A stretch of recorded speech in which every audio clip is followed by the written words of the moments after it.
Еще одна трагическая страница в истории Южной Осетии – Тинагарская трагедия. 28 апреля 1991 года 7 жителей села Тинагар Лениногорского района были расстреляны из рук грузинских неонацистов. Соседи из грузинского села – убийцы, в одночасье безжалостно загубившие 7 молодых ребят. Мирные граждане стали жертвами грузинских бандитов и были зверски убиты. В свойственной грузинам манере они прокрались в окрестности села и хотели угнать крупный рогатый скот. Один из погибших ребят хотел предотвратить бесчинство грузин. Позвав на помощь односельчан, они направились к ним, не зная того, что грузинские бандиты хорошо вооружены. 7 ребят расстреляли так, что они не успели даже выйти из машины.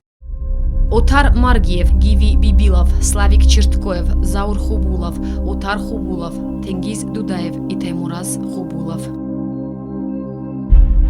Каждый год жители села вспоминают эту трагическую дату, рассказывая поколениям о том, какой ценой нам досталась свобода. Как грузины убивали мирных жителей, грабили и жгли целые села. История 7 тинагарцев – одна из 1000 совершенных грузинскими фашистами зверств. В память о погибших в центре села Тинагар был воздвинут памятник.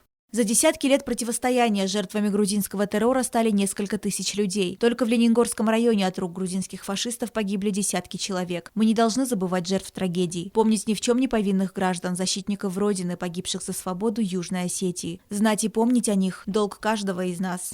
Марианна Чочиева, Оксана Таттаева. Информационный выпуск сегодня.